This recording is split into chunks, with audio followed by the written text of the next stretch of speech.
Everyone says you can earn a respected bachelor's in business online. Everyone except WGU. They offer accredited degrees in finance, HR, business management, marketing, accounting, IT, and even healthcare management. Learn more today.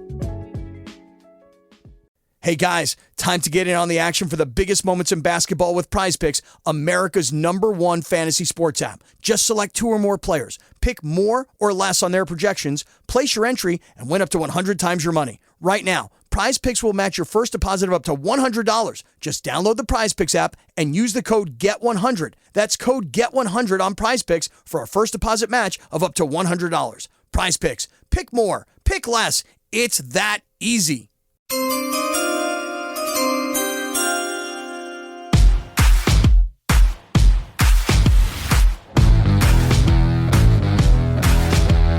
Welcome to the Dawgs Podcast with your hosts, Blake Reneker, Justin Charles, and Josh All. Oh, man. So it's good to be back. We appreciate everybody who stuck around. Hopefully you enjoyed I don't even know what it was that time. We were just yelling. Josh told us we had hot mics, and then I forgot like 8 seconds later, and we were just yelling. Are you still watching? Hey, are we still watching this? It's going to turn off on us. Oh. Let me turn it back on. It's freaking amateur hour around here, guys. I don't even know what to tell you guys. Justin didn't have his mic in yet. We're talking over the hot mics. This is what happens when you do live shows. You run them by yourself. Union says, I think Siaki might be headed to the practice squad. It's kind of crazy to think that about a guy we just spent a third-round draft pick on, but you would think if they're high on him, they don't go bring back Mo Hurst. And you know what I mean? Like, true. But at the same time, we kind of did that with Alex Wright. You know, we took him as a rookie, hardly played, if he even played at all. And then we drafted another edge rusher again last year in the draft. And it was like, okay, maybe Alex Wright isn't. And then, of course, Alex Wright was pretty damn good last year. So we have the edge rusher we took last year. We took later. It's like 4th round. But yeah, I know what you mean. I know it wasn't a 2nd round pick. So for the draft yesterday, what do you guys think of Caleb Williams? I'm just getting curious of your thoughts on him. Like, so I always make fun of the guy. I kind of like say he's like the Bo Callahan of the draft, just because people don't like his attitude. I really don't know. I don't watch a lot of USC games. So I mean, he seems like he passes the test as before when you look at a quarterback. But I think some people, the people who are screaming that he's going to be a bust, I think are just people that don't like his attitude. The best way I heard him described a while back was he's the first Gen Z quarterback. We're just not used to seeing Gen Z people like play football yet. And it was like, hey, people are kind of right. That's kind of what the Gen Zers are like. You know what I mean? Like maybe this is just, that's what 21 years old kids are now these days, I guess. I think he's good at football. Go ahead. No, I wanted to throw in my 2 cents on Caleb also, but I wanted to say not me. I'm not a part of that group. But that's my biggest thing with Caleb is I think he is a victim of his own hype. Like the dude has been very, very good for a long, long time, going back to Oklahoma and even before then. There's nothing on the field that he can't do. And listen, he's played at a high level every year he's been in college. I know he's not had the clutch moments or anything like that, and that's a fair argument. But I think Caleb Williams gets all the hate he gets because he's a weirdo. Like, he's just a flat-out weirdo. And that's the sole reason why people hate him. People want to say he's not a tough guy, he's not a football guy. But I've watched him on 3rd and short take a QB draw and spin out and fight for extra yards. I've seen him extend plays and fight his ass off to make a play. So, yeah, he's a weirdo. But guess what? J.J. McCarthy has a therapist on the sideline. So I don't hear anybody bitching about him, but everybody wants to throw a fit about Caleb Williams. It's absurd to me. So I have another, if I can real quick, I got another analogy besides him being weird, which is really funny and kind of true. Kyrie Irving of football. All the talent, show up, can ball out. He got some really crazy ideas and just, puts him out there. You think the earth is flat? You'll take him on the field. You'll take him, Thank you, Kyrie, for the one ring that we had. Thank you. Very appreciative. Very appreciative. But when you look at it, it's kind of like that Kyrie thing. Okay, he's good, but is he like Kyrie? Is he going to be worth the headache? Is he going to not want to show up to work today? Is he going to, argue with somebody on Twitter about something? We haven't seen Caleb do that. That's just something I thought of when you brought up, a whole weird thing. I was like, a little bit of Kyrie Irving there. I won't until he says there's no dinosaurs and the Earth is flat. I'll think he's not going to do that. I will challenge that dinosaur thing because I love Jurassic Park and I guess very firm on the that. big knock on him, and I want to see where you guys stand, is the game where they lost and he went and cried on his mom. And people are like some people, that is just like, is the worst thing anybody's ever done. You'd have thought he went over there and punched a baby. Yeah. You know what I mean? I'm not big on crying, man. It drives me nuts. But. So where do you is that just a deal breaker because he cried on his mom when they lost a football game? So it's more so because he cried on his mom, because we've seen Michael Jordan cry. We've seen Kevin Garnett cry. We all watched LeBron cry. But the issue is because he cried on his mom after losing. If he would have won and was crying on his mom, would we be having the same conversation? For sure not. It would have been look at the raw emotion. He puts everything into it. All these guys cried on their moms last night when they got drafted, so I don't know. I mean, It's fair, bro. That's a good point, Kenny. He cried after the game. It's not like he was crying, in the middle of the game and couldn't get back out on the field. It's just whatever, If the camera hadn't caught it and it wasn't blasted all over social media, would people care? Would it change the way people evaluate him? It's one of those things that I'm obviously going to make jokes about and think is funny, but at the same time, it's like, I don't think it's that serious. Some people are like, "Ugh, he's just the worst of the humans," because he cried to his mom after the game, and I'm just like, if my mom was ever there for me, I'd probably cry too. Sorry, Mom, I'm just kidding. She's a very loving, caring woman. Yeah. What up, Aleka? Yeah. So, but yeah, up, so bro? I was just like, man, it's like, I just don't think it's that big of a deal, and I think the only thing that matters to NFL players is can you do it on the field? And if you can 100%. Perform these guys play with people who are morally questionable in way worse ways than crying on your mom after you lost a football game. And they don't care as long as you can go out and perform and produce on the football field. I think he just did a lot of things too, like pre-draft, like the whole, hey, this is the 5 teams that I'm gonna play for or else. I think the team. Yeah, I think he just kind of rubbed people the wrong way. Not like if you go out and you perform and he's set up to be successful. Like if he goes out there and let's say they make the playoffs. I don't think anybody's going to be like, well, hey, 2 years ago he cried on his mom. They're going to be like, hey, we're in the playoffs. I don't think they care. I think it all just comes down to production and what he does moving forward. I like Ian that says he's a bear. Why defend him? Dude is a sensitive clown with a laughing face emoji, which made me laugh. Yeah, F him. So the Ravens took a tackle, Rosengarten. Good pick. You've seen every division team now take an offensive lineman. Yes. It's the Myles Garrett and the Browns D-line effect. Yeah. And then what did we do in response? We went another D lineman. Took more defensive linemen. It's like the AFC North. It just next level. Hey man, keep taking rookies. I like Myles' chances against a rookie. So keep doing it. We do have a trade. What is it? The Chiefs are on the clock again. I see that. How far did they move up?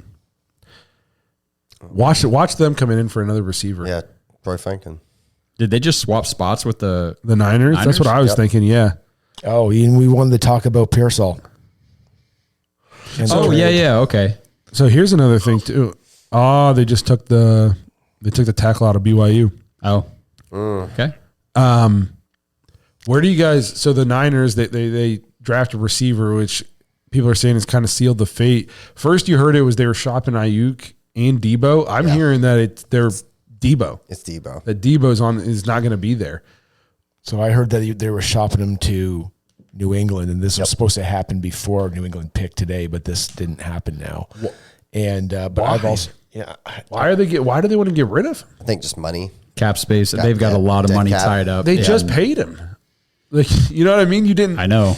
You just paid him. It would have been a lot easier to trade him. Probably if you would have traded him before you paid him. Whenever we did that show talking about should the Browns try to make a trade for Brandon Aiyuk a few months ago, remember we went through, I talked about all the cap that they had tied up in Kittle, Aiyuk, Deebo, and CMC. That's 4 offensive weapons that were among the highest paid at their position. And it was just, something's got to give, because now Aiyuk wants that big second contract. If they give it to him, they're going to have to offload somebody else. So the people that say the cap isn't real, I get it, but it does have its effects. It does make an impact on. It depends on how cash flush your owner is. This is true too. you have to pay them sometime. Like, you can't just keep pushing it back. And it all comes at some point. But I'm curious, like, when they don't have Deebo, they're not the same team. No. So do you find it interesting that they're willing to part ways with him over Aiyuk? I don't. I think Brandon Aiyuk is the guy you keep. He's the better all-around player. And Deebo Samuel's great. He plays a unique role for them. And there's a lot of teams that try to find a Deebo, right? You could argue the Browns did that last year with Elijah Moore. We tried to use him in different ways. But the thing is, if you're the 49ers, you have Brock Purdy on a 7th-round rookie contract. You're not going to have that forever. And listen, if you can get some value for one of your assets, you do it. And I like Ricky Pearsall, don't get me wrong, but is he a first-round draft pick? Hell no. I don't think he's a first-rounder. But they've kind of backed themselves into a hole now where, maybe it's not draft capital for this year, but maybe a team is desperate and willing to trade some capital for next year's draft. It just makes too much sense for me. If you're the 49ers, Brandon Aiyuk is your number one.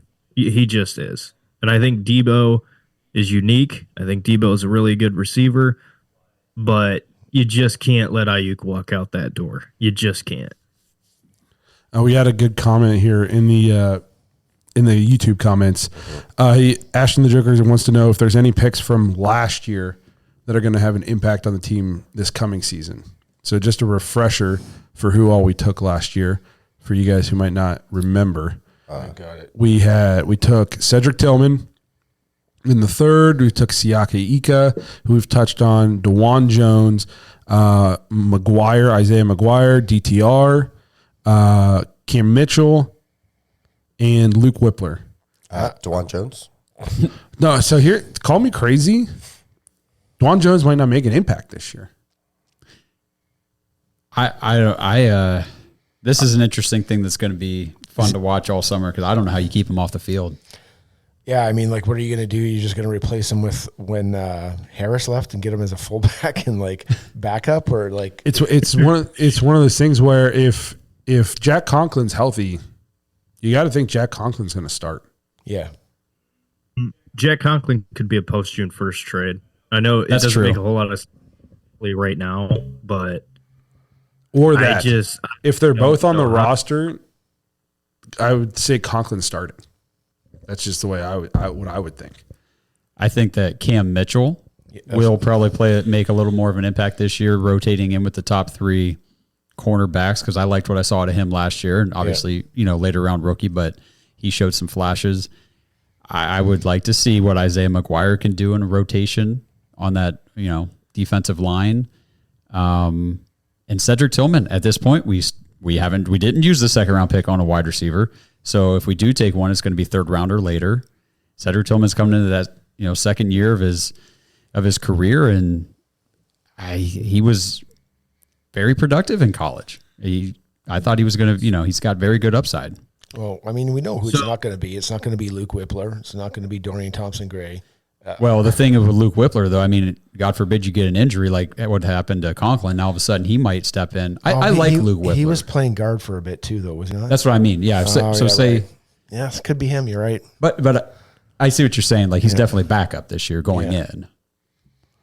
So with Cedric Tillman, he's going to have an impact, because when you look at the Browns wide receiver room right now, Amari Cooper is your number one. He's a route runner. Great. Jerry Jeudy, he's got a speed threat to him. He's the route runner. Elijah Moore, kind of the same thing as Jeudy. It's just a little bit different there. Elijah Moore is more of a slot. Okay, let's look at our wide receiver room then. Who's left? Who's your X receiver? It's Cedric Tillman. Cedric Tillman is your X receiver. So he's going to get playing time. And, the Browns traded Donovan Peoples-Jones halfway through the year last year, hoping that Tillman was going to be able to step into that role. And I think people are giving up on Tillman way too much. If you look at Tillman's average depth of target at Tennessee, he was used a lot more downfield, jump ball 50-50 situations. I just don't think he's had a fair chance to be evaluated as a member of the Cleveland Browns. And don't forget, he was coming off of a significant injury heading into the season. So, and as far as your question, like who's going to have an impact, Tillman has to, because he's the only receiver currently in this room as that play style, as a big X receiver. And on top of what you're saying is he had to go through 5 quarterbacks as a rookie. I don't think any of the quarterbacks had any trust in him, and it was due to probably lack of rapport. We do know that he ran the wrong route sometimes, and that served up some nice pick sixes, unfortunately for Joe Flacco. That's not an easy transition for a young receiver to go through, and those are a really good point. Go ahead. I honestly, and I could be way off here, but I honestly, unless there's barring an injury, like I don't see him getting a lot of playing time. We just traded. Yeah. I think we were talking about DPJ getting traded, but then we brought in a guy that I think is an improvement over Tillman right now. And unless he maybe bumps Elijah Moore off the field, I don't think so. I mean, Njoku's still going to be out there. Like I think they roll Cooper. I think they roll Jerry Jeudy. I think Elijah Moore's out there, and then you have Njoku. Unless there's the Browns an injury, being in a lot of 4 wide receiver sets, though. Yeah, I think we're going to be way airing more. it out. Yes. Yeah. So I wanted to throw that out there too. What you just said, Blake, with the whole new offense, Ken Dorsey coming in, all you've heard is an attacking offense for whatever you think that means. The Browns are going to attack downfield more, and like I said, go back to college. I know it's college, but Tillman was used downfield, a lot of deep around. I think it was like 16 yards was his average depth of target in college. And another thing too, I think the Browns will draft a receiver. I want the Browns to draft a receiver. However, when you look at the guys who are remaining on the board, right? Jermaine Burton, Troy Franklin, guys like that, Roman Wilson, are any of those guys big jump ball receivers? No. They're not. So Tillman is the only guy on the roster, as it currently stands, who fits that mold. So that's why I don't know how you can't get him involved more. 49ers took Renardo Green. This is a corner I kind of had an eye on for the Browns a little bit, mostly because of his strength is playing press man. And turns out that's what the Browns like to do. So this is a guy I had in a couple of my mock drafts. I took him. I know the dude out of Mississippi State's still out there. I like him also. Yeah. Yes. This person said Dwan played Watt better than anyone I've seen on the offensive line. Can you really keep him off the field? I don't disagree. I just think Jack Conklin is like a former All-Pro. He's making more money. And I don't like, do you just bench him? That's a lot of money to just put on your bench. Typically, the money plays. I think it's funny that we're having this whole conversation about offensive tackles and talking about DeWand and Conklin, and no one's mentioned Jed Wills yet. And you got 3 starting tackles, and he's clearly the worst of the 3. Or I should, yeah. And he's the only left tackle. I know, and you're not. Jack Conklin's definitely not. No, you're not moving tackle. him. And if they were going to move DeWan Jones to left tackle, they would have started that. Probably. I think they put him over there a couple of times. He didn't look overly comfortable. It's not that easy of a switch. I think Jed Wills has shown like it's not you don't just play right tackle your entire life and then go play left tackle and it's like, oh, it's super easy. It's in high school. Okay. Jed Wills was an extremely talented right tackle in college. He was Joe Thomas's favorite tackle coming out of the draft. It's going to be a big pick here. You already got The name? Yeah, it's in the chat too. It popped up. Go for it. This is the Jets. Oh, man. Yep. And? Oh, wow. They took Malachi Corley. Yep. Good pick by them. Getting Aaron Rodgers some weapons. So somebody pair with Garrett Wilson Franklin and continues to Mike fall. Williams. for like at least a preseason game or two. Yeah, until he gets hurt. He gets hurt. So, guys, really quick on the Cedric Tillman conversation. Going back and looking at Deshaun Watson in Houston when they aired it out, he had Will Fuller. Will Fuller is 6'1", 187, I think, around 200 maybe. Cedric Tillman is bigger than him. So if they're going to use him in that downfield, which they should, 50-50 ball, he's going to have that impact. He has to have that impact. Or he won't be here next year. Does it? But I mean, the guy from the Houston, what was his name that you just said? Will Fuller. Fuller was a burner. Like he had 4.3 speed. I don't He's think crazy fast. You're describing Franklin there. Like that's where I see that. That's a great point.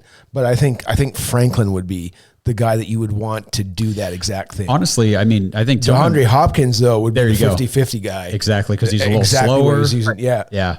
I think the Browns' biggest need on offense, and I've said this a million times, is speed. Like they're all fast, but none of them are like scare you fast. Yeah, hallelujah, man. You know what I mean? I'm buying that. Like that to me. Get Franklin. We need somebody with Anthony Schwartz speed that has seen a football field. They can catch. You know what I mean? And I don't like picking on Anthony Schwartz too much because I do follow him on Twitter sometimes, and like he seems like a nice kid. It just was like drafted way too early. But we don't have any below the top off the defense kind of speed, and corners can just sit on routes because of it. Jerry Jeudy can do that. The problem is do you want him in that role? Which, I think he's going to operate in the slot a lot for the Browns. I really think that's going to be where he makes his home. Right, because we talked about, they even said like Elijah Moore is pretty effective. At the end of the year, we saw him, they bumped him outside, out wide, and that's where he had his biggest impact. I know he's not a draft pick, but if I'm thinking of somebody who we could see an uptick in his impact, I think Elijah Moore being here for a second year, hopefully playing with a healthy Deshaun for the whole season, and I think having a coaching staff that kind of knows his strengths now and know a bit, like how to utilize him more efficiently, not make him a running back or a Deebo Samuel, and like just let him play outside wide receiver. I think he could have, like I look for him to have a lot bigger season this year than what he had last year, for sure. Got another big pick in. Goodwin's not on the team right now. He was a 1-year guy for E-Unit. It's Braylon. Speak of the devil. He's probably going to drop those cards. Well, I mean, nobody threw them to him, right? Yeah, that's true. This episode is presented by Omaha Steaks. Browns fans, I don't know where you're at. It may or may not feel like it, but it is spring, and the Omaha Steaks Spring Sale is here, and it is the perfect time to get fired up for all your springtime grilling. 50% off site-wide. These are the sales that I love to take advantage of because it's the perfect time to grab everything from Omaha Steaks at half the price. And when you use promo code DAWGS, DAWGS, when you check out, you get an additional $30 off your order. It's a deal that you just can't pass up. So head over to omahasteaks.com/dogs right now. Order the perfectly aged tender steaks, ocean fresh seafood, juicy burgers, incredible air-chilled chicken, and all their delicious desserts, ready-to-eat meals, all this stuff. They've got appetizers and stuff too, guys. Chicken wings and mott sticks and everything you could possibly want to stock up for a fantastic spring grilling season. 50% off site-wide, omahasteaks.com/dogs. Use promo code DAWGS, DAWGS, when you check out for $30 off your order. Minimum order may be required. Before we move on, Ohio, Bet365 is offering new users $150 in bonus bets this month. To receive your bonus bets, all you have to do is sign up for Bet365 using our link, make a first deposit of $10, and place a $5 wager on any game. Once that first $5 bet settles, you will receive $150 in bonus bets, even if you lose the bet. To be eligible for this sign-up bonus, you must sign up through our link down in the description. So if you haven't yet signed up for Bet365, click our link in the description and place that first bet. This offer is only available for new customers who are 21 and older and physically present in Ohio. Please gamble responsibly. If you or a loved one has a gambling problem, call 1-800-GAMBLER. Check the episode description for the full terms to see if you can qualify. So, do you want to say I know on the TV, but we can. People. What do you got, Justin? At 66, Arizona's taken Trey Benson. Yeah. Oh, wow.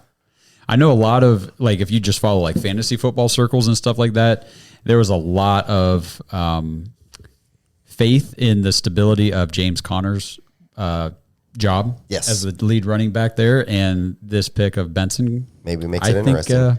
Changes that. Yeah. It's funny with Connor, though. Like, he always seems to be in the end zone. Like, he was always like a decent fantasy guy. And for sure. Everybody never seems to find a team long for some reason. But I guess it's injuries or I don't know. I'm a big James Conner fan. He played well last year at times, I thought. What do we think Marvin Harrison's going to be like out in Arizona? Because I've been on this. I'm not a huge Kyler Murray fan. I'm not either. I'm not a huge Kyler Murray fan at all. But if anybody can make you look good, it's Maserati Marv. Pretty nice. Yeah, I think that's the only time I'm saying it. I think they were even saying that shit last night on the pre-show. They're like, "Oh, we might even see a Maserati or two." I love Gus Johnson. I like when he calls college games. It is awesome. But oh my god, it was even as an Ohio State fan, I was like, bro, can you just shut the fuck up with the Maserati Marv stuff? My god, I can't believe Joel Klatt never just punched him. But So Blake, go ahead. Larry Fitzgerald, What about him? Marvin Harrison, comp. Larry Fitzgerald. Man, Not exactly that, but like if he's like a 99, Larry Fitz is a 99. No, so Larry Fitzgerald's like one of the best receivers ever. My favorite Larry Fitzgerald stat is that he has more tackles in his career than drops. That's insane. Which is insane. But I think Marvin Harrison's a better athlete, isn't he? Yes. Like you know what I mean? So like I think the sky's the limit for Marvin Harrison. Like, and you heard some people coming into the draft, like they started talking about how he wasn't going to be the first receiver taken, but Vegas knew. I don't know if you saw like the odds. He was plus 1,200. Yeah. Everybody else was like minus 600. Really I'm like, I love the draft. Don't get me wrong, but some of the stuff that comes out like right before draft, like smoke. All of a sudden, we don't know if this guy's any good, and they start. I'm like, guys, CJ Stroud. You know, that's another team I was going to mention. We talked about Minnesota. Kind of had a decent first round last night. Thought they came away with what they needed to come away with for their team, and I thought Arizona did pretty good too because they come away with Marvin Harrison and Darius Robinson, and then so top end wide receiver, good edge rusher, and not only that, but this offseason they really do get their quarterback back. I know Kyler came back during the season last year, but he wasn't fully back to his own. He's coming off that ACL. Like, you know how we talk about that all the time. It takes guys a little bit of time to really get back up to full speed. Dude, Arizona could be one of those teams this year that we're going, wow, they're contending for a playoff spot. I think they have great pieces in play. Yeah. I did hear the comparison from Larry Fitzgerald and Marvin Harrison Jr., but the comparison that the way it was put was that they got the most complete receiver that they're ever going to get, like Larry Fitzgerald, but there wasn't a real comparison as far as like measurables and the type of receivers are going to be. Ultimately, the production will kind of be the same, but it'll maybe be in different ways. I always hear like heading into it, the biggest comp was like AJ Green. I'm like, I hear that a lot. AJ Green is really damn good. Yeah, he was. I got sick of watching that guy two times every year. I'm looking at best available again as we're inching closer to the Browns' next draft. We're about 20 picks away. Yeah, exactly 20 picks away now. Some of the top guys: Troy Franklin, still available. Yeah, Peyton Wilson, that boggles my mind. Still available. Isaac, edge rusher out of Penn State, still available. Roman Wilson, still available. Jatavion Sanders, still available. Blake Corum, still available. Tackle out of Yale is still available. Kieran, Amagaji. Magaji. Oh my God, yeah, I can't believe we're all here right now. There you go. You got it. So, well, we should draft him just to say stuff like that. I know Yeah. there would be so many good puns. There's some good guys out there still. I will say this about Troy Franklin. When I talked to Brian Bosarge a couple weeks ago, I asked him about Franklin, and I said, do you think he'll be available for the Browns at 54? Is that a guy they should be looking at? And he said, oh, he'll be available, and I bet you he falls even further, maybe even third round. I was like, dude, come on. I see him being mocked in the first round of a lot of drafts, here and there, early second round to the Panthers and stuff like that. Gone. And here he is. Brandon Coleman just got drafted. Brandon Coleman, okay. Tackle, guard, whatever, offensive lineman from TCU. Just a badass of a man. He'll just knock you off your block. So let's assume some of these. So like Troy Franklin, I know we're probably not going to take a linebacker, but this dude is the number 1 ranked linebacker. Oh, Peyton Wilson. He's 24 and he's had 2 ACL tears. Okay. Or was it I'm telling you right now, he is off AB's board. I promise you. But the number 4 edge rusher is still out there. Roman Wilson's still out there. The number 2 tight end is still out there. I mean, I like who's the edge? Adisa Isaac. The Penn State guy. Yeah, I like TJ Tampa's still there. Yes. Blake Corum is still available. The tackle out of Yale is still available. Oh my God, I can't believe he's still available. Oh my God. I'm not going to stop doing that stuff. So let's just say all those guys available at 85. Who are you taking? Franklin. Oh, I think he goes well before 85. We got a ways to go, but if he was available, they're all hypothetical. We still got 6 fucking hours. We're getting into the hypothetical. See, I would scroll down just a little bit further, but that's where again, like I like Jermaine Burton. I talked about him. I do like Jalen Wright, the running back out of Tennessee. I don't know if we go running back, but there's that possibility. Jayvon Baker, I know DF talked about Jayvon Baker, wide receiver out of UCF. I watched that guy, and man, he could take over games. He's a baller. He's a baller, and I kind of liked that. I liked what I saw. I'll be honest with you, I didn't research much of him though. I just know I caught a couple of those games, and I was just like, that guy stood out. I will say on the tight end front, if you guys watched anything that I've done recently, I really like Eric All, and it's not just because he has a cool last name, but I think that he spells it wrong. He does spell it wrong. That is correct. Okay. But the dude, the only thing with him, and he could be off AB's board, the Browns did meet with him, and it could have been a medical evaluation is why they opted to bring him in for a meeting over some other guys or whatever. Yeah, but 100% it was. Eric All, I mean, he's got a couple injuries in college, but by all accounts, if he stays healthy, can be a big-time playmaker in the NFL. Iowa's had a couple good tight ends out there. I want to throw this out here. First of all, I want to say my pick would be Franklin, Wilson in that order, but Jayvon Baker, that is the guy who was a receiver at Alabama. I don't think a lot of people know that. I didn't know that. Similar to how like Jermaine Burton went to Georgia, then went to Alabama. Jayvon Baker was at Alabama, went to UCF, and has just balled out every single game. They have like 2 receivers there, but he was beyond the number 1. Yeah. So if they take a wide receiver in a third, is anybody scared of the round 3 wide receiver curse? I have been thinking about that. No, because then you would be sitting here saying that Cedric Tillman's never going to amount to anything, which I think that he still very well could. We just, again, last year was definitely a shitstorm for the offense from basically the word go, because we lost Conklin game 1. It was in the rain, and then Chubb in week 2, and then it just went downhill from there. It's not like he was I know we traded we traded DPJ so he could step in there and assume that role. Well, the role he assumed was he took over for a guy who had 80 yards on the year. So it's not like he stepped into a role with a ton of opportunity. He stepped into a role that already wasn't being used. No, and that role also came catching passes from PJ Walker at the time, I think. Yeah. It was either him or DTR was filling in. So it was like, it's really hard to get an evaluation on a receiver when that's your quarterback situation for the year because of all the injuries. Yeah, when we were talking about it earlier, I thought the exact same you did, Blake. It was just like he actually did take it over, and it was the exact same production. It didn't go anywhere. And I like Tillman's game, man. And even though he didn't put up gaudy numbers, I felt like he still had some big catches and I like the way he tacks the ball. Like, he's a grown ass man when he catches the ball. He goes up and gets it with his hands. The block he had in the Ravens game, very physical. You know what I mean? Like, I just think he's got a little bit of dog in him. And I just like DF said, and like I've said, he just hasn't been given a ton of opportunity so far for the Browns. It just hasn't been there for him. I think all the receivers will be way more involved this year. I look for the Browns, especially with Nick Chubb not being healthy at the beginning of the year.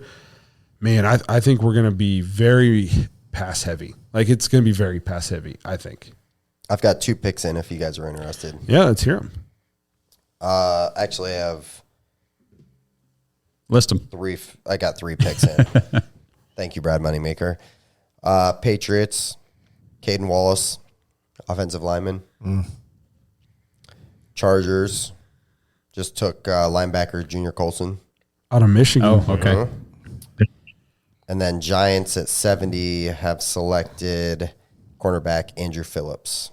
Oh, from Kentucky. From Kentucky. Uh-huh. Andrew Jackson's boy. So we're down to 14 picks? Yeah. We're doing good. Might get out of here by 11:30 or midnight. Very excited. They said that since I worked full-time, I wouldn't be able to go to school. But with WGU, I was able to do my classes on my own time and take all my tests online when it suited me best. Learn more at wgu.edu.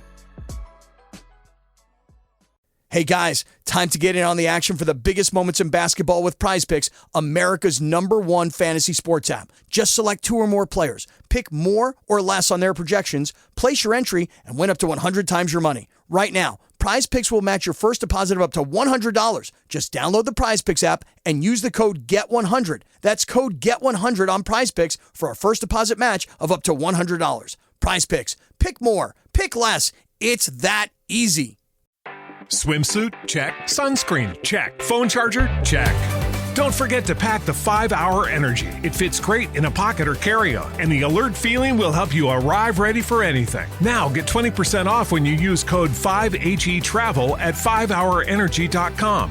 Expires April 30th. One-time use only. Not valid with other discounts. Remember, visit 5hourenergy.com and use code 5HETRAVEL to save 20%. Yeah, I'm getting. I know this is going to be surprising to the viewers. I'm like a tiny bit hungry.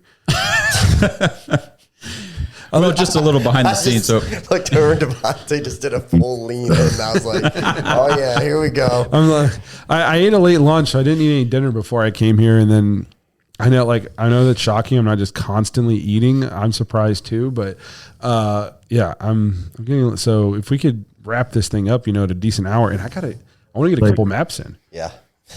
Blake. All right. We're going to kind of a little bit go off topic here, but because it's pizza related, there's pineapple to go on pizza. No. Pineapple does not go on pizza. I love pineapple. I will take it all the time. It's delicious. It off-sweets the saltiness of the cheese. Sign me up. I'm like a big The only thing that goes on pizza is meat. Well, besides cheese and sauce. Okay. You're not you don't like any veggies and stuff on there. I don't like any veggies. Peppers are cool. No. Right? Yeah, I'd be cool with pepperoni. that. Okay. Sausage, ham. Sure. I've even seen chicken. What else do you like on your pizza there, Blake? What's up? What do you like on your pizza? What's the only thing that you like on your pizza? Meats. Bro, meats and cheeses. Meats and cheeses. Give me the meats. I want sauce. every piece of meat you got in my mouth. Any chance I can get it. We're still talking about pizza, right? Or what happened? What's going on? Yeah. We're gonna, hey, the later this gets, the looser we're gonna get here. Oh, no. It definitely gets weird. It gets weird late. Yeah, you run out of stuff to talk about, so you just start. So what's this? So AB runs a team as if if we're ever won anything, instead of trying to go all in like the Eagles do, at least make it there. To at least make it there. At least make it there. Oh, my glasses. Oh, I don't. Sorry. Duke Trippy must be some sort of such a waste of an organization. Probably, I would guess, a Steelers fan, because they seem very insecure right now this offseason about. I mean, seriously, Steelers fans online, they are falling apart. They are losing their collective shits, and it's awesome. I don't know why. I mean, it's probably because they're in that QB purgatory type range right now. And maybe he's a Bengals fan. But Man, any receivers that's left over. Would you say Bengals? I think it's Browns jersey fan. next year. And I don't know, man. There's no way Hindsight's 20/20, people are bro. actually like I'm gonna. You're trying to be nice. There's no way you're that dumb in real life. This has to just be an internet thing. There's no way you walk around, because if you are, you're like drooling and like walking into walls. Like there's no way. There's no way you say that and you're an actual like contributing member to society. so he talked about how the Eagles go all in, right? Okay. So to anybody listening at this point in time, Cleveland's actually building a team. I've said it before in the voicemail.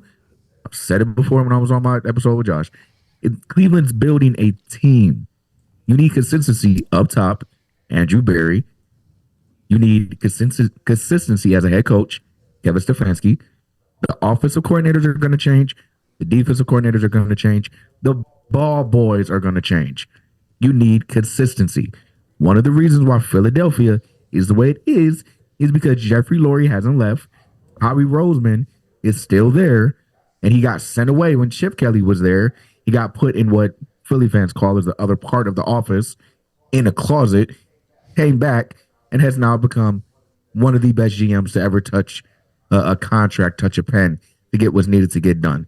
If you're going to say Andrew Berry is not going all in, please go look at the previous regimes of the Cleveland Browns. Amen. Right. Yeah, 100%. Ray Farmer, really? Eric Mangini, really? 0-16. Do you really want to go through that again?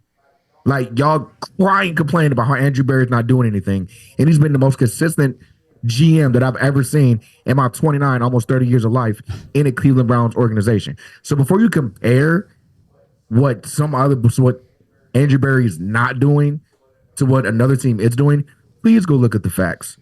There's a reason why Pittsburgh, Baltimore are always in the doggone playoffs, because they're consistent. Pittsburgh has only had 3 head coaches since I've been 2 head coaches since I've been alive. Yeah. Green Bay has only had 3 quarterbacks since they freaking ever came into existence.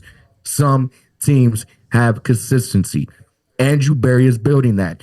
You don't see nobody in Detroit crying and complaining about 0-16 no more, do you?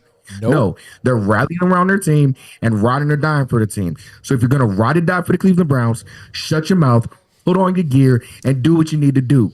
And this is coming from somebody who just became a Cleveland Browns fan officially last year. Pretty much when Deshaun Watson got on the freaking team. But I've watched the Cleveland Browns my whole entire life, as I said in my episode. So before you go say Cleveland's not going all in, please go tell me which GM, owner, coach, ball boy, mailman for the Cleveland Browns was ever all in before Andrew Berry. Because none of the so-called cap casualties have happened with the $250 million quarterback. None. We've restructured everybody, got everybody where we needed to get. So please, shut your mouths, buckle up for the ride that the Cleveland Browns are about to take you on, and realize that they're actually building something consistent. Rome was not built in a day. This isn't New England. This isn't the Colts. They all had consistency. Learn to live with it. Some stuff will suck, but right now, this is the best damn Cleveland Browns team I've ever seen. Get with it or get lost. Preach. Yeah. All right. That's great, man. And I've been saying that same crap to people like, oh, Andrew Berry, he doesn't know how to build a team. The Browns won't be good until they get rid of these guys. I'm like, Andrew Berry just built a roster that won 11 games, could have been 12, with 26% of the cap on IR. Yeah.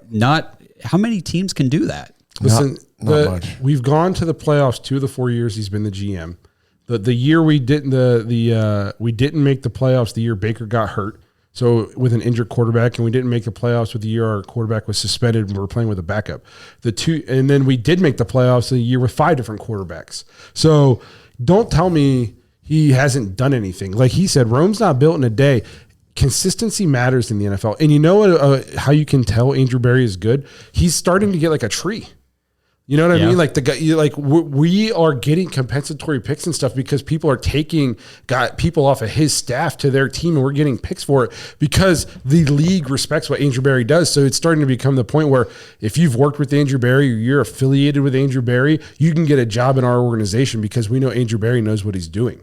Look at like Minnesota. People are thinking in Minnesota having a good draft. Their GM was in Cleveland. That's a Cleveland guy. He was with AB.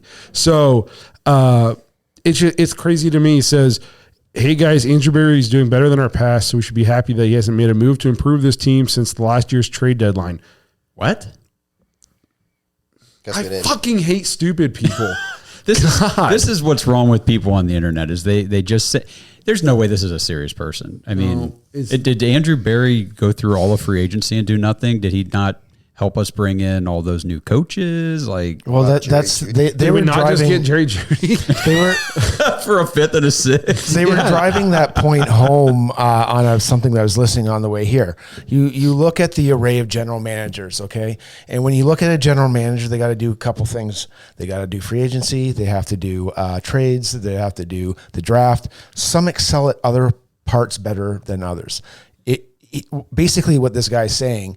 Yeah, sure. Maybe his lower end draft picks need to be better, but he's engineered some amazing trades. He seems to be good at getting free agents to sign here when he's got the money, and the back end draft picks. Who's the best at doing it? Like, I don't know. Does anybody consistently turn out third, fourth, fifth, sixth, seventh round picks all the time?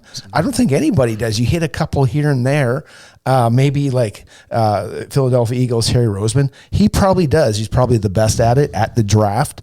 Yes. Other than that, like who else would be the Harry Roseman? Listen, half the league's undrafted. Yeah. If that wouldn't be the case if all the GMs were good at drafting. Yeah. You know what I mean? If every GM hit on every pick, the whole league would be drafted players, and the bad players wouldn't get drafted, and all these players that make up half the league would have been drafted. The draft is a crapshoot, which is why we on this show haven't, like, if you can give up draft capital to go get proven NFL players, I do it every single time. And to your guys' point, please, for the people at home, tell me where Andrew Berry's from. Tell me what tree he came from. Oh, right. Yeah, the Harry Roseman. Yes, he came from the Eagles. He came from the Eagles. So that's why he would. I mean, you only emulate what you're going to do. Justin and I talk about music all the time. Usually, your sound is what you're influenced by. If I like 21 Pilots and I like Beastie Boys, guess what you're going to be hearing? Some kind of conglomeration of that, right? It's true. And it's the same thing with sports. You got guys that you look up to or you learn from, and that's what you take on, and then you just develop it in your own way. And I don't know anybody that hits 7 out of 7 picks every year. There's no such thing. Well, right now there's 2 teams operating at a level like above everybody else in terms of not draft capital, but cap management and paying their players. And somehow, I mean, we're spending more money than everybody else, but we're still in the cap. It's us and the Eagles. Correct. Yeah. There's a reason for that. Like he said, AB was in Philadelphia, came to Cleveland, and there's a reason we're the only 2 teams who are operating at that level. We're light years ahead of the other 30 teams in terms of how we're managing the cap and what we're doing. And it helps. I mean, Jimmy Haslam has endless amounts of cash on hand.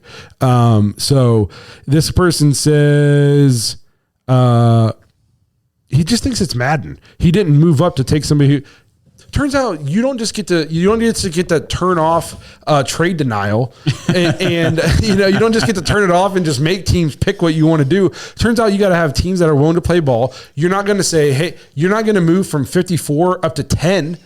You know what I mean? Like that trade doesn't exist. This episode is brought to you by Danger Coffee. Browns fans, we talk about how Danger Coffee is made free from mold toxins that are in 45% of the world's coffee, but that's not all that Danger Coffee has to offer. Mineral and nutrient deficiencies are a big deal. They make you feel sick, tired, stressed, and they can give you brain fog. These deficiencies negatively affect your immune system, your digestion, sleep, metabolism. Have you ever wondered why you get an initial burst from your coffee, but then you get that little crash not long after? Danger Coffee's patent-pending process remineralizes your body with more than 50 trace minerals and electrolytes, leaving you more energized, engaged, powerful. These micronutrients enter the cells to boost performance. They bind to toxins to provide detoxification support. I know that sounds like a lot, but the bottom line, guys, is minerals matter, and most of us really don't get enough of them on a daily basis. Danger Coffee delivers micronutrients, plus it gives you access to the minerals you already have.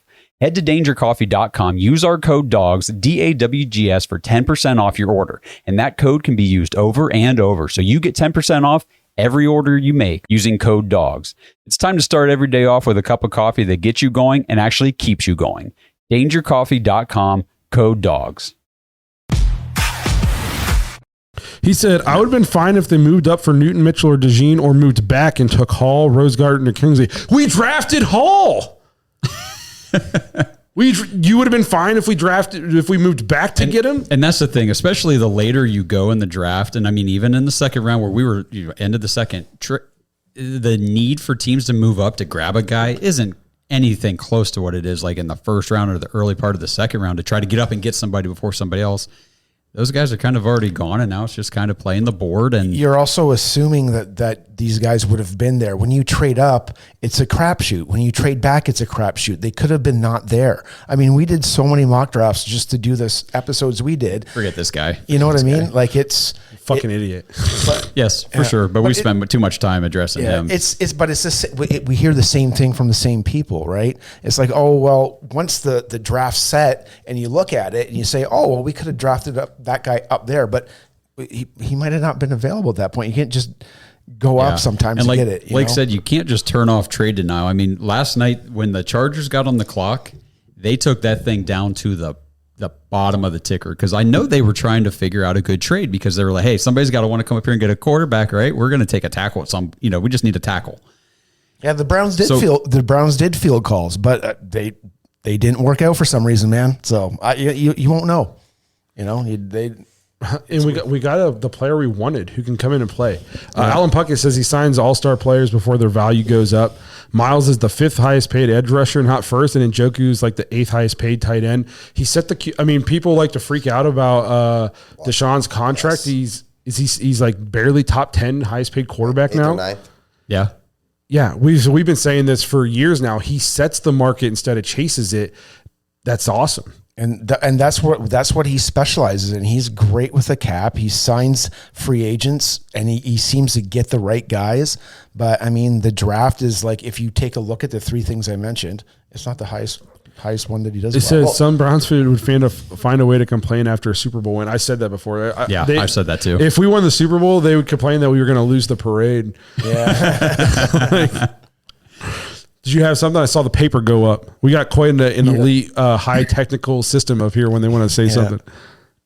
So, touching on the Andrew Berry point, he was here during the Ray Farmer times, if I'm not mistaken. Yeah, he was. He was here. It was horrible. Went to Philadelphia, learned, came back, and is excelling the same way the Eagles are. The Eagles just signed Devontae Smith and A.J. Brown to extensions, on top of paying Jalen Hurts last year. So they did that before CeeDee Lamb, before Justin Jefferson, and before Jamar Chase. Andrew Berry's been doing the same thing. He paid David Njoku. Yeah, we all thought it was a little bit crazy based on what he did, but it's paying off. He's going ahead and covering Jerry Jeudy. Yeah, exactly. For 3 years to make sure that, hey, we got a wide receiver here in case Amari falls off a cliff in 2 years. And also, one thing people I feel like forget, the salary cap is going to increase because finances are going to increase in the NFL in total. So this whole salary cap hell that people are pending, yeah, it'll eventually come to hit Cleveland at some point in time, but it's not going to be recent. I mean, it's not going to be no time soon. So stop complaining. Seriously, please. The other guy that he learned from too is Bill Polian. That's when he first started, and Bill Polian was a great GM in the league, and he's had a lot of great guys kind of bring him along. So I just think it's crazy that after all the decades that we spent watching this team suck and being a dumpster fire year after year, regime after regime, and just saying, gosh, I wish we could get consistency, right? And now we finally have it, and it's good. Like, it's very, very good. Like I said, guys, we made the playoffs last year in a situation that most teams would have been lucky to win 6 or 7 games. Yep. That would have been a great year given what we were handed last year. I did a whole solo episode about how the Browns are no longer a dumpster fire. Like, there's a reason why half the league, like, that makes the playoffs one year, the next year they don't make the playoffs. There's, you know what I mean? Like, if you ever go, half of the teams go from like first in their division to last. Like, there's so much parity because of free agency and the way the draft is set up. There's teams every year that are going top to bottom, top to bottom, top to bottom. Okay. So the fact that our worst season in the last 4 years is what? 9 wins? Is that our worst season under Stefanski? 7? 7? Yeah. Okay. Is that 21? Do you remember there's a time where we won 0? Yeah. And then 1. And again, I'm not saying just because we're better than we used to be means we should settle for that and be happy with 7 wins. But let's not forget then we also have 2 11-win seasons in that time frame. So you couple that together, like I've said on my solo episode, we are one of only 3 teams or something. We have 3rd or 4th most 11-win seasons in the last 4 years. Yeah. Well, so put that in perspective. I like the way they look at things too. Like, they look at the end of the season. They say, okay, that season is done. We need to get better the next season, but it's not with what we had. It's just we need to take that team that's going to be assembled and turn it into a winner as well. So they're not always just relying on last year and that thought process. Maybe all teams are like that, but I feel like it's refreshing that I'm hearing it from the team that I follow. Well, and the thing, I know Andrew Berry said this in his earlier press conference this offseason about how, they were talking about something with like roster, getting guys to stay and create consistency and all that stuff. And he was saying, honestly, you got to take every year as its own roster. Like, there's so much turnover every year. As long as you have your core group of guys in place from year to year, you're going to turn over the bottom half of that roster year in and year out. And we see that all the time where it's like, okay, well, Anthony Walker's out, Jordan Hicks is in, and, Mike Ford's out and Tony Brown is in. And, you just keep turning over. And that's why you got to create the culture with your core group of guys so that whenever the other part of that roster keeps bringing in new faces and new people into the locker room, it's immediately like, oh, I'm in a winning locker room right now. Like, this isn't an F around room. Yep. Boys, I don't want to jinx us here, but I just want to point out we are a few picks away 10 from the Cleveland Browns. And Roman Wilson's still there. Troy Franklin's still there. We still got talent. So I'm looking. We're 10 picks away from the Browns. So recap real quick. I don't remember where we left off. Okay. Andrew Phillips, I think. Yep, Andrew Phillips, cornerback out of Kentucky to the Giants. Isaiah Adams, tackle out of Illinois to the Cards. Trevin Wallace, linebacker out of Kentucky to the Panthers. Cooper Beebe, guard to the Cowboys. Kind of surprised they didn't go running back. Like you mentioned, they need one. Blake Corum still out there. They keep passing on it. Yeah. They learned they took a running back at 4 a few years back, and he was very, very good for a few years. Don't get me wrong. He's back on the roster. Yeah. Braylon Trice, Ed Rusher out of Washington to the Falcons. Kieran Amagaji.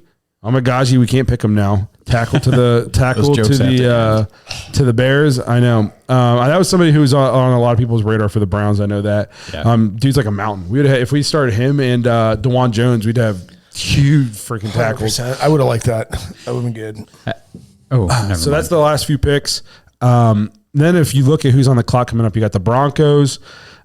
Is wide receiver a need for them? No, I'll leave that. Yeah. Yes. I mean, they just lost Judy. They still got Sutton and Mims. They just signed a elite level franchise or drafted elite level franchise quarterbacks. So yeah, they want to get him some weapons. Then they got the Raiders. They got the Eagles. No. The Cardinals, I'd say no. You got the Bengals coming up. I could see that they got their biggest need at tight end. I don't want them to get the kid out of Texas. I would not want that. Seahawks don't need a receiver. Colts don't need a receiver. I would say Rams don't need a receiver. I think I think one of the two is going to be available at least. Are you pulling the trigger then? Or are we still – because I know the tackle that we were all kind of had our eyes on just got picked. So are you keeping tackle on the board, or are there other ones you wanted? Let me go to Broncos picks in. Who Or did they pick? did you get a tight end? No, at this point, the tackle's on the board. I'm not picking a tackle here. You know what I mean? Like, we already took our interior lineman. The only offensive lineman I'd consider here to be Christian Haynes, the guard out of Connecticut. He's still on the board. Thought he was like a second-round grade for a lot of people. I go back to who they met with, and they met with Malachi Corley, Roman Wilson, and Jermaine Burton. Jermaine Burton. Yeah, and Troy Franklin. I think if one of those guys are there, like Now, Jatavian Sanders still on the board.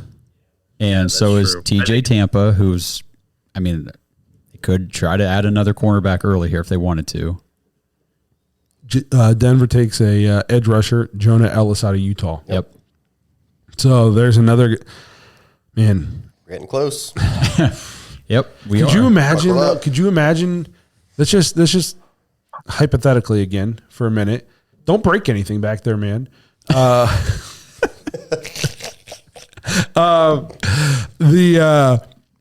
Could you imagine we come into this draft, we don't move, we give up nothing, we just sit where we are, and we come away with Hall, and then we just stay at 85 and somehow get Franklin? That would be kind of insane. You know, that would be so Andrew Berry. Like that's an Andrew Berry. Like he's like, right there. if this happens and he pulls it off, it's like he's a wizard almost. We already know he is. He is a wizard. That would be, I think it's the lesser version of it, but that would be very similar to the Greg Newsome and then JOK. Yeah. Where it's like you had no business, two guys. That's a good point. Cowboys need to rebuild that OL. They're getting old. I understand that. I definitely I get that. what they're doing there for sure. I saw Quorum sitting there. I know they need a running back. Maybe they like. Now this is one of those drafts where a lot of people I listened to were saying running backs probably going to end up getting pushed down third round and later, and we only saw two go so far. And Benson was a third rounder, wasn't he? That was early third. So only one running back in the second. Brooks and Benson so far, yeah. Gage says, but first round picks are needed. Wham. Don't get me wrong. First round draft picks are nice. Sure. Okay. But if we revisit, I guess revisit the Deshaun trade for a second. Everybody, all I heard, even from like my own family, we gave up the future. Yeah. All this money. If he doesn't work out, this franchise is doomed for the next 20 years. We gave up the future. This is the last draft without a first round draft pick. And in the two drafts since the two drafts, well, one, the first year was that draft. So it's really only been like 2 years since he's been on the team. We got first round talent people in DeJuan Jones and Martin Emerson. We just, you know what I mean? Like, who knows? This draft isn't done yet, but like we're going to get first round talent later in the draft, and we're back at square one next year. Yeah. And we've kept the entire roster together that we wanted. The money hasn't been an issue. The salary cap is only going to continue to, even if Deshaun doesn't work out, worst case scenario, he comes out next year and is not good or something like that. And it's like, oh man, this guy's just never going to have it. We're right back where we were before we got here. We're out nothing. Did you think we weren't going to win a Super Bowl with Baker Mayfield? So we took a big swing. It didn't cost us look at all the players we could have got with the first round picks. What tells you that, first of all, like you said, the hit rate on first round picks is 43%. Yeah. So we 43. maybe would have got one good player if we were lucky. Yeah. And the people I love like messing with people online, because if you kind of ask them directed questions to try to understand what they're saying, they usually just stop talking because they really don't know what they're saying. And a lot of people 100%. Are doing we don't have first round picks. We need our first round picks. Like you said, gave away the future. And then I'll say, well, how do you feel about Jed Wills? Oh, he's a bum. We need to get rid of him. Oh, well, he's a first round pick. I guess first round picks are really important then, right? I mean, it's all about it's how they produce, not where you take them, and that's what Andrew Berry said in his press conference. Yeah, it just like the whole we gave up the future.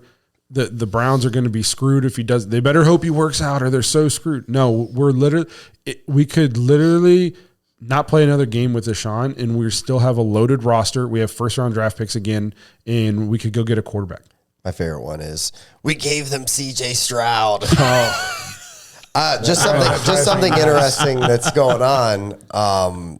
So Raiders pick is in. Raiders went offensive tackle, Delmar Glaze. Oh, I like Delmar Glaze. Philly was up. Philly traded the pick to the Texans. So Texans are on the clock. You know they're not. They can't be in the market for a receiver. They're loaded. They're loaded. I would think that they are good at receiver, but what do you? Texans, man, they're going to be probably get another tight end, corner. Do we? So we're approaching our pick. Yes. Do we want to play our highlight video? Oh, before we get there, highlight video, you say? Yeah. All right, guys, we're going to take a short break. This is a fun break for you guys, though. I've seen this video, and if you've been a fan of the show for a while, or if you're new to the show and you're trying to get warmed up, watch this. It's very fun. Yeah. It's basically a highlight video of this podcast from its inception. Highlight / blooper reel. Yeah. How far back does it go? I haven't watched Episode one. Guys. Yes, it starts with episode 1. Guys, I'm 4 years ago. It's kind of wild how far the show has come. If you weren't watching 4 years ago, this will be, you're going to be like, wow. You're like, Justin doesn't have a beard. Holy shit. Yeah. Why are they in this weird room, and why are all the mics covering their faces? And why is there just this tiny little TV in the background? So, we started from the bottom. Now we're here, and it's because of you guys. So we put together this little video. It's really fun. We're going to take a short break, let you guys enjoy this, and then we'll be right back in time for the last couple picks before the Browns. And welcome to the first episode of the Dawgs podcast. Let's kick this thing off.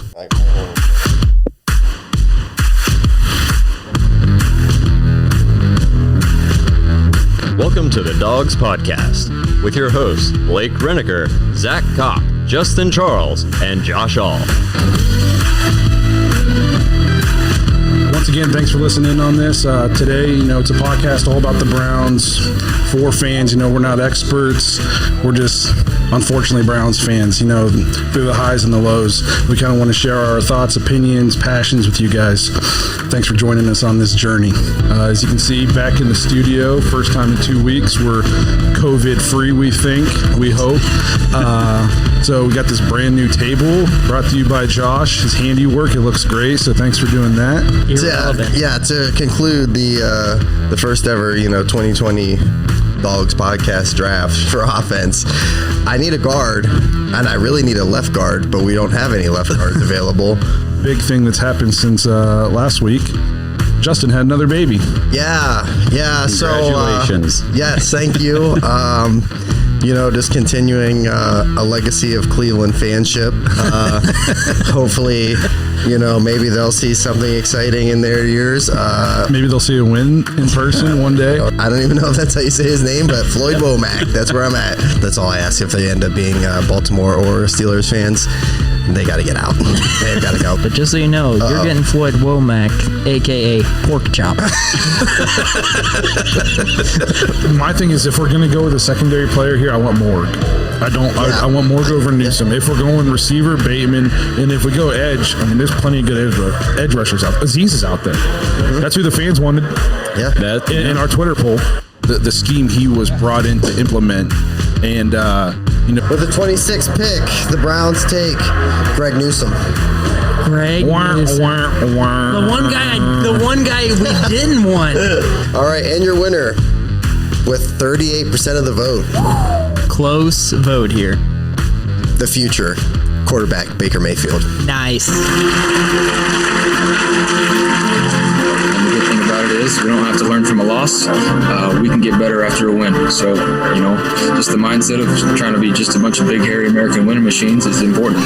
Whenever I'm about to do something, I think, would an idiot do that? And if they would, then I don't do that. Don't be an idiot. Whenever I'm about to do something, I think, would an idiot do that? And if they would, I do not do that thing. Man, Justin's going to watch this and he's going to be like, man, guys, what I miss out.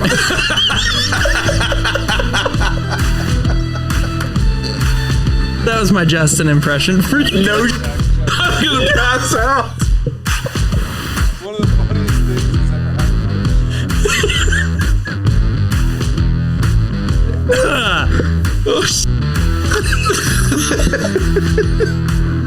So that's our wrap up of all the other teams' jerseys.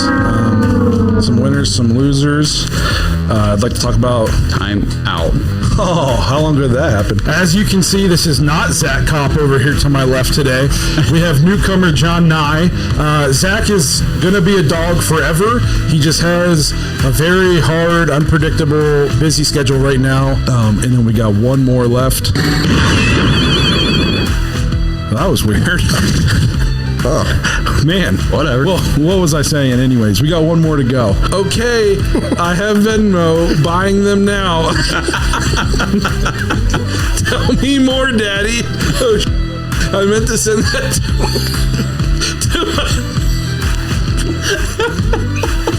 to my boyfriend. Once purchased, I'd like to forward them to... Quite sure where he is. We haven't heard anything. He's on the milk carton too. Yeah, so hopefully he's all right. But whoa, John, where the hell have you been, man? Oh my God, have you just been at the Powerhouse Gym for days and days on end? Holy crap! We've been worried sick about you. You don't want to know. Okay, so let me ask you this then. You're saying that the Lions finish ahead of the Packers. You're really buying into this. Oh, you believe this 100%, right? I think this isn't even a hot take. So I think Minnesota wins the division. I think the Lions finish second. I think the Packers finish third, and I think the Bears below. I'd trade just about anything for Russell Wilson. And I threw this out here to these guys. I'd give up Myles Garrett and Odell for Russell Wilson. Yeah, you're crazy. And then tell me why I'm wrong. That's got to be nerve-wracking. I wouldn't be able to handle that. I'd be up at 8, and then I'd just be checking my... Man, I'd be calling Verizon. Hey, I don't think my phone's working. I just made sure I had it on ring. I'm like, let me make sure it's on ring. I wake up, make sure the volume up every time I wake up. Yeah, that's what I'd been losing my mind. Just let us know. Is Blake nuts? Would you guys trade Garrett and Odell for Russell Wilson? No. No. Silly guy. Justin has spoken for you all. Right. He's definitely a physical wide receiver, but he's not very quick. But he's going to be able to maybe get your separation right off the line of scrimmage, but he's not going to be able to outrun anybody. I don't know, man. I think Detroit's like 2 years away, bro. Like I think they're a slightly better situation. Jets. He can throw, this guy can turn a 3-yard slant into, a 30-yard completion. So I'm on the Amon-Ra St. Brown train if you guys are. I'm done. It's a show by fans. We're not experts, fans for fans. And I really appreciate everybody checking out the first episode. Hey guys, time to get in on the action for the biggest moments in basketball with Prize Picks, America's #1 fantasy sports app. Just select 2 or more players, pick more or less on their projections, place your entry, and win up to 100 times your money. Right now, Prize Picks will match your first deposit of up to $100. Just download the Prize Picks app and use the code GET100. That's code GET100 on Prize Picks for a first deposit match of up to $100. Prize Picks, pick more, pick less. It's that easy. Hey guys, time to get in on the action for the biggest moments in basketball with Prize Picks, America's #1 fantasy sports app. Just select 2 or more players, pick more or less on their projections, place your entry, and win up to 100 times your money. Right now, Prize Picks will match your first deposit of up to $100. Just download the Prize Picks app and use the code GET100. That's code GET100 on Prize Picks for a first deposit match of up to $100. Prize Picks, pick more, pick less. It's that easy.